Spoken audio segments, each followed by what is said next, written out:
அதாவது இந்த பெப்சிங்கிற அமைப்பு ஒரு 50 ஆண்டுகளுக்கு மேலாக நடந்து கொண்டிருக்கிறது தமிழ்நாட்டில். இது தென்னிந்திய தொழிலாளர்கள் கூட்டமைப்பு. செல்வமணி தலைவராக இருக்கிறார். இப்போ நாங்க தமிழ் திரைப்பட தொழிலாளர்கள் கூட்டமைப்புன்னு ஒன்னு ஆரம்பிச்சிருக்கோம். அதுக்கு என்ன காரணம் என்றால், இது தென்னிந்தியாங்கிறது ஒன்னு இருக்கு. ஆனால் இப்போ ஒவ்வொரு மாநிலத்திலும் அந்தந்த மாநிலத்தின் பெயர்லயே ஒரு கூட்டமைப்பு தொழிலாளர்களுக்காக சினிமா துறையில ஆரம்பிச்சிருக்காங்க. அது போலத்தான் இது ஆரம்பிக்கப்பட்டிருக்கிறது. அதே சமயம் பெப்சி என்ற ஒரே ஒரு அமைப்பு தான் இருக்க வேண்டும், வேறு எதுவுமே இருக்கக்கூடாது, நாங்க சொல்றபடிதான் சினிமா இண்டஸ்ட்ரி நடக்கணும் அப்படிங்கிற ஒரு ஆணவ போக்குல திரு செல்வமணி நடந்து கொண்டிருக்கிறார்.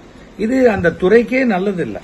இப்போ மளிகை கடைனா 4 கடை இருக்கும், பார்மசினா 5 இருக்கும், கரிகா கடைனா 10 இருக்கும்.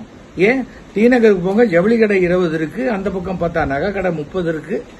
யாருமே இன்னொருத்தர் நடத்தக்கூடாதுன்னு சொல்றாங்களா? இல்ல, அவர்களிட நான் திறமையாகவும் காம்படிட்டிவாகவும் பெட்டராகவும் தரமான சேவையும் குறைந்த விலையிலையும் பண்றேன்னு தான் சொல்றாங்க.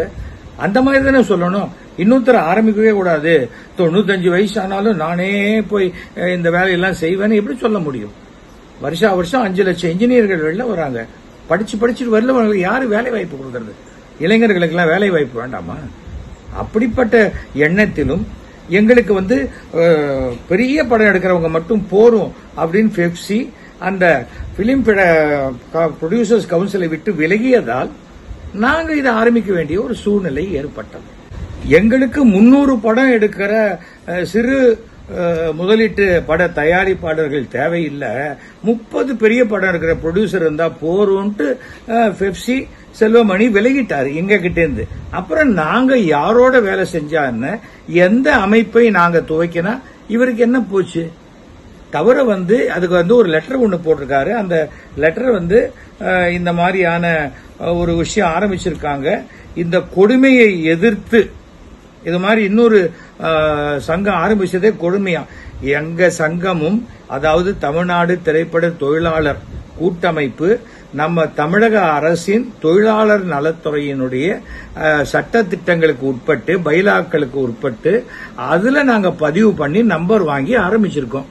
இதுல ஆர்கே செல்வமணி யாரு குறுக்க? அவர் எதை வேணா பேசலான்னு பேசக்கூடாது. தவறு வேலை நிறுத்தம் செய்ய போறாங்களா? அடையாள வேலை நிறுத்தம் செய்யுங்க. நாங்க வேலை செய்யணும்னு சங்கம் ஆரம்பிக்கிறோம். நான் வேலையை நிறுத்துறேன்னு சொல்லி ஒரு சங்கத்தை நடத்துறீங்கன்னா அதுக்கு யாரு பொறுப்புங்கிறது ஜனங்களுக்கே தெரியும்.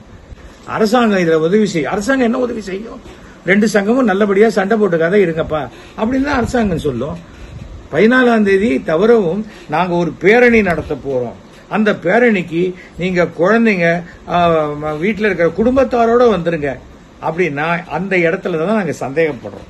ஏனென்றால் இந்த மாதிரி பேரணி பெண்கள் குழந்தைகள் எல்லாரும் வரும்பொழுது அங்க அவங்களே ஒரு அசம்பாவிதத்தை உண்டாக்கி அதுல சில சேதாரங்களை உண்டாக்கி, பாத்தீங்களா அவங்க ஆரம்பிச்சனால தான் எங்களுக்கு இந்த மாதிரிலாம் ஆயிடுச்சு அப்படிங்கிற டிராமா போடணும்னு. நாங்களே எத்தனையோ படத்துக்கு ஸ்கிரிப்ட் எழுதி டிராமா போட்டவங்க, எங்ககிட்டயே இந்த டிராமா போடலாம்னா நடக்குமா? நாங்களும் கமிஷனருக்கு லெட்டர் தான் கொடுப்போம். இந்த மாதிரி அவங்க இந்த ஊர்வலம் விட்டாங்க, இது பிரச்சனை. அவங்க பிரச்சனைனா பெப்சி ஆபீஸ்க்குள்ள பேசிக்கிட்டோம். இது எதுக்கு ரோடுக்கு கத்தணும்? இதுல என்ன சட்டம் ஒழுங்கு பிரச்சனை? என்ன நடந்து போச்சு? இன்னொரு சங்கம் ஆரம்பிச்சிருக்காங்க. அந்த சங்கத்துல ஒரு 15 துறை சார்ந்த சினிமால இருக்கிறவங்க உறுப்பினராகி வேலை செய்யறாங்க. எங்க கிட்ட 5000 பேர் இருக்காங்க. 14ஆம் தேதி யார் ஷூட்டிங் நடத்தணும்னு சொன்னாலும் நாங்கள் அதற்கு அனைத்து உதவிகளையும் செய்து ஷூட்டிங் நடத்தி கொடுப்போம். நீங்க 1500 ரூபாய் வாங்குவீங்க, 2000 ரூபாய் வாங்குவீங்க. அதே வேலையை நாங்க 1000 ரூபாய்க்கு செய்யறோம்னா உங்களுக்கு எங்க வலிக்குது? புதுசா வேலை செய்யறவங்க, புதுசா திறமையானவர்கள், இளைஞர்கள் வேலை செய்யறாங்க. நீங்க யார் இதுல? நீங்க எப்படி சொல்ல முடியும் இன்னொரு சங்கம் இருக்கக்கூடாது? அது மாதிரி சொல்றதுக்கு அதுதான் சட்டத்துக்கு புறம்பானது. உங்க பேரணியே சட்டத்துக்கு புறம்பான பேரணி. செல்வமணி தன்னுடைய அதீத புத்திசாலித்தனத்தை இந்த விஷயத்துல காட்ட வேண்டாங்கிறத நான் சொல்லிக்கிறேன். காரணம் என்னன்னா, அவருக்கே ஏகப்பட்ட பிரச்சனைகள் இருக்கு.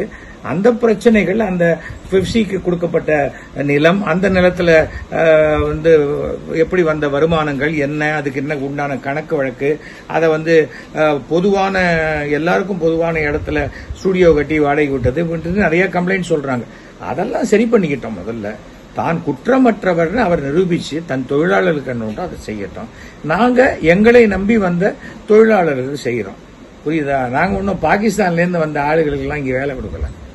இங்கே இருக்கிற தமிழ்நாட்டில் தொழில் தெரிந்த சினிமாவை கற்றுக்கொள்ள வேண்டிய, சினிமாவில் சாதிக்கணும்னு நினைக்கக்கூடிய இளைஞர்களுக்கு நாங்க வழிவிட்டு அவங்களுக்கு உண்டான ஒரு ஆப்பர்ச்சுனிட்டி கொடுக்கணும். அவ்வளவுதான்.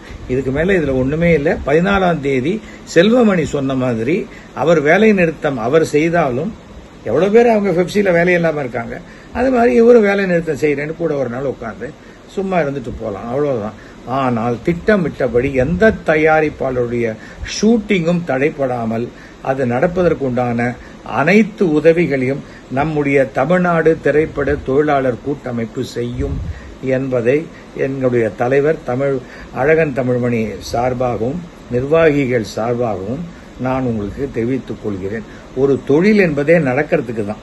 ஸ்ட்ரைக் பண்றது, நிறுத்துறது, அந்த முதலாளி அழியணும்னு பாக்குறது, அதெல்லாம் இருந்ததுன்னா அது என்ன நினைக்கிறோமோ நன்மையும் தீமையும் பிறர் தர வாரா. இதை செல்வமணி புரிஞ்சுக்கணும். நன்றி, வணக்கம். நீங்க பெப்சியை இப்படி முறைக்கவே தேவையில்லை. எந்த காலத்தில் ஒழுங்காக நம்ம சம்பளம் கொடுத்துருக்கோம்? நானும் 5 படம் எடுத்தவன். எனக்கு தெரியும் எப்படி சம்பளம் கொடுக்காம நடத்துறதுன்னு. கேட்டுக்கிட்டா உடனே ஒத்துக்கக்கூடியவர்கள் தான் பெப்சியை சேர்ந்தவர்கள். நான் உங்களுக்கு ஏன் சொல்கிறேன்னா, இப்போ கூட சொன்னாங்க எங்களுக்கு இவ்வளோ பேலன்ஸ் இருக்குது, இவ்வளோ பணம் வர வேண்டியது இருக்குன்னு. அதெல்லாம் வராது, அதெல்லாம் வராதியா. அது உங்களுக்கு தெரியும், உங்களுக்கும் தெரியும் வராதுன்னு. நான் என்ன சொல்கிறேன்னா, வராமல் இருந்தால் கூட அந்த படம் தடை இல்லாமல் தியேட்டருக்கு வருவதற்கு உதவி செய்பவர்கள் யாருன்னா இந்த பெப்சி ஆளுங்க தான், தொழிலாளிகள் தான். நீ இவங்களுக்கு போட்டியாக ஒன்று ஆரம்பித்தோம்னா அது நல்லா இல்லை. நான் தயாரிப்பாளர் சங்கத்துக்கே சொல்கிறேன். நானும் யோசனை பண்ணேன் 2 வாட்டி போகலாமா வேணாமான்னு. நம்ம வாழ்க்கை பூராவே எதிர்த்தே வாழ்ந்தவர்கள். அதனால் இதனால என்ன இருக்குது? இப்போ என்ன 10 படத்தில் போட மாட்டேன்னு சொன்னால் ரொம்ப சந்தோஷம். ஏன்னா நாங்கள் இல்லைன்னா படம் முடியாது. இந்த வில்லன் நடிகர்கள்லாம் இவங்களாம் கேரக்டர் ஆர்டிஸ்ட்லாம் இல்லைன்னா படமே முடியாது. ஏன்னா உனக்கு ஒன்று தெரியும், பெப்சியை பற்றி தெரிஞ்சுக்குங்க. யானை மேலே ஏறணும்னு ஆசை, ஆனால் எட்டணும் இல்லை. புரியுதா? அவ்வளோதான் என்னால் சொல்கிறேன். ஏன்னா ரொம்ப ஓவராக பேசக்கூடாதுன்னு சொல்லிட்டாங்க, கம்முன்னு இருக்கேன். எதுக்காக சொல்கிறேன்னா, பெப்சி என்பது மதங்குண்ட யானை இல்லை, நல்ல யானை தான். சலாம் போடும், காசு கொடுத்தா சலாம் போடும், சலாம் போடும் அப்படி நினச்சிட்டு நீ நெருங்கின ஒரே நசுக்கு தான் முடிச்சு போயிடுவோம் உன் கதை. அதனால் தயவுசெய்து தயாரிப்பாளர்கள், நீங்கள் தயாரிப்பாளர்களாக இருங்க. உங்களுக்கு வேறு, எங்களது செக்ஷன் வேறு. உங்களுக்கு மரியாதை கொடுத்து ஏந்திரிக்கிறோம் இல்லை, அது இருக்குதா பாருங்கள். இருந்ததுன்னா சந்தோஷப்பட்டுக்குங்க. ஏன்னா அந்த அளவுக்கு தான் நாங்கள் மரியாதை தர முடியும். ஒரேடியாக எல்லாத்தையும் கொடுத்துட்டு நம்மளால் நிற்க முடியாது. இது உரிமை போராட்டம். இது சம்பளம் கேட்குறாங்க ஜாஸ்தியாக, உங்களால் கொடுக்க முடியும். எவ்வளோ கொடுக்க முடியும் அதை சொல்லு முதல்ல. அதை சொன்னால் கேட்டுட்டு போகிறதுக்கு நிறைய பேர் இருக்காங்க. தயவுசெய்து பெப்சி என்பது ஒரு போராட்ட குணம் கொண்டவர்கள் அல்ல.